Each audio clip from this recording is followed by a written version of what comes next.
In the cradle of civilization, where the Euphrates and Tigris rivers embrace the fertile plains of Mesopotamia, there rose a city of such splendor that its name echoes through the ages, Ur. Born in the mists of prehistory, Ur was not merely a city but a beacon of human achievement, a testament to the ingenuity, ambition, and spirit of a people who laid the foundations of the modern world.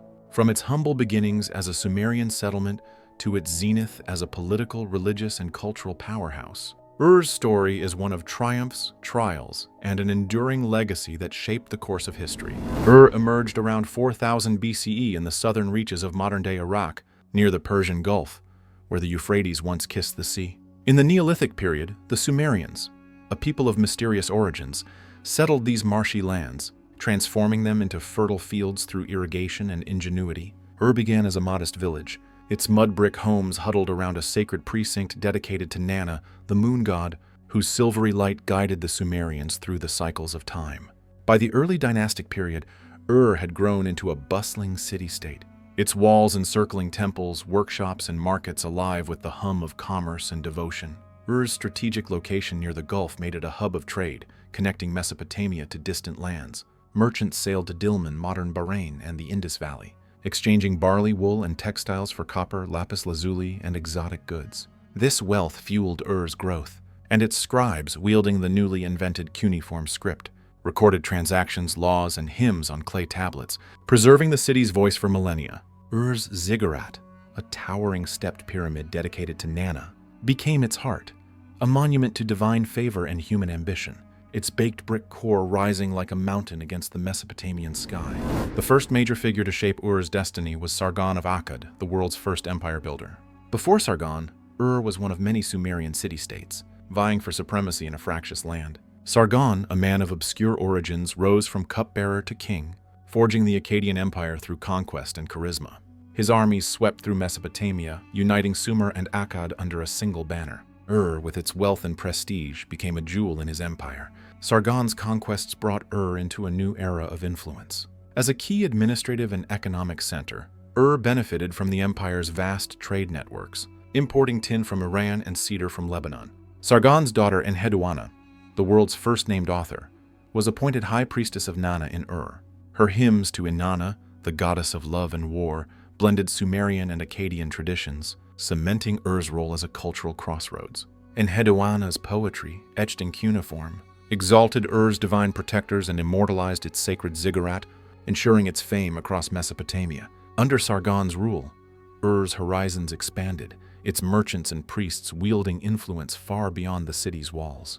Yet Sargon's empire was fragile. After his death, rebellions and invasions weakened Akkadian control, and Ur faced periods of decline. The city endured, its resilience rooted in its sacred status and economic vitality. By the late 3rd millennium BCE, Ur was poised for its greatest chapter. The second pivotal figure in Ur's saga is Ur-Nammu, the founder of the 3rd dynasty of Ur, whose reign marked the city's golden age. After the collapse of the Akkadian Empire, Mesopotamia fragmented, but Ur-Nammu, a visionary king, reunited the region under the Ur-3 Empire. His reign was a time of architectural splendor, legal reform, and cultural flourishing that elevated Ur to unparalleled heights. Ur-Nammu's crowning achievement was the Great Ziggurat of Ur, a masterpiece of Sumerian architecture. Standing over 20 meters tall, its 3-tiered structure, clad in glazed bricks, gleamed under the Mesopotamian sun. The ziggurat was more than a temple.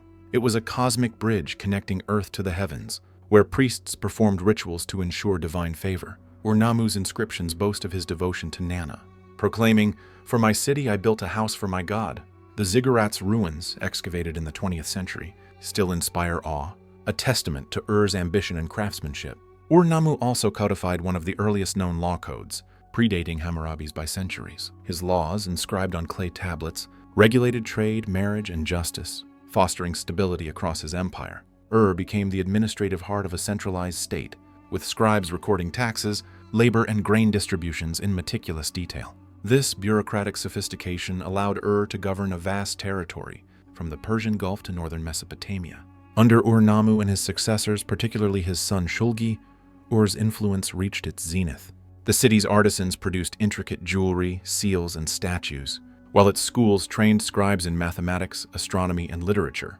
Ur's Standard of Ur, a mosaic of shell and lapis lazuli depicting war and peace, captures the city's duality, a place of martial might and cultural refinement. The royal tombs of Ur, filled with treasures and evidence of human sacrifice, reveal the city's wealth and its complex beliefs about the afterlife. The third figure, Prophet Ibrahim, peace be upon him, is a figure whose connection to Ur transcends history into the realm of faith. According to the Hebrew Bible, Ibrahim, peace be upon him, was born in Ur of the Chaldees, a later name for the city. As a young man, he left Ur, called by God to journey to Canaan, where he became a foundational figure in Judaism, Christianity, and Islam. Prophet Ibrahim, peace upon him, departure from Ur reflects the city's role as a cultural and religious melting pot. By the early 2nd millennium BCE, Ur was home to diverse peoples, Sumerians, Akkadians, Amorites, and others, whose beliefs and traditions mingled. His journey from Ur to Canaan carried the city's influence into the wider world, a reminder of monotheism that would transform human history.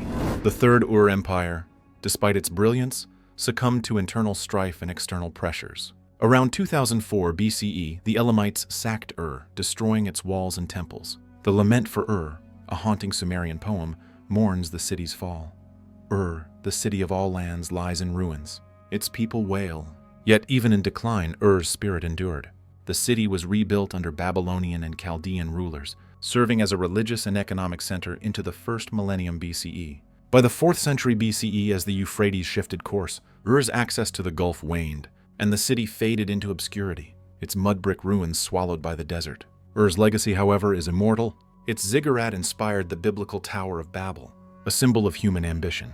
Its cuneiform tablets, rediscovered in the 19th century by archaeologists like Leonard Woolley, revealed the sophistication of Sumerian civilization, from mathematics to literature. Ur's legal codes and administrative systems laid the groundwork for later empires, including Babylon and Assyria. Its trade networks connected east and west, fostering cultural exchange that shaped the ancient world.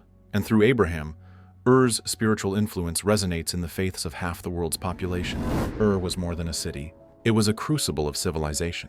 Its innovations in writing, law, and architecture set the stage for human progress. Cuneiform, born in Ur and its sister cities, was the first script to record human thought. From epic tales like Gilgamesh to mundane receipts, Ur's mathematicians devised a base 60 system that still influences our measurement of time and angles. Its ziggurats, emulated across Mesopotamia, symbolized humanity's quest to touch the divine. Ur's trade routes, linking Mesopotamia to India and Egypt, wove the ancient world into a tapestry of shared ideas and goods. The city's cultural achievements were equally profound. Enheduanna's hymns, the earliest known literature, gave voice to the human soul, blending devotion with artistry. The Mise Standard of Ur-Mul and the treasures of the royal tombs showcase a society that valued beauty and craftsmanship. Ur's religious traditions, carried by figures like Prophet Ibrahim, peace be upon him, seeded ideas that would blossom into the world's major faiths. In the modern era, Ur's rediscovery has captivated scholars and dreamers alike. Excavations in the 1920s and 1930s unveiled its treasures, from golden headdresses to lyres adorned with bulls' heads, now housed in museums worldwide. The ziggurat, restored in part, stands as a monument to Ur's resilience, drawing visitors to Iraq's Dhikar province. UNESCO's designation of Ur as a World Heritage Site in 2016 affirms its universal significance. Ur's story is a saga of human triumph, a city that rose from the marshes to shine as a beacon of civilization. Through Sargon, it joined the world's first empire, expanding its reach. Through Ur-Nammu, it achieved architectural and legal greatness, its ziggurat a symbol of divine aspiration. Through Ibrahim, upon whom be peace, it touched the spiritual destiny of nations. Though its walls have crumbled, Ur's legacy endures in the scripts we write, the laws we uphold, and the faiths we cherish. Ur was not just a city, it was a dream made manifest, a testament to humanity's unyielding desire to create, connect, and transcend. In the sands of Mesopotamia, Ur's light still burns, guiding us toward the future as it once illuminated the past.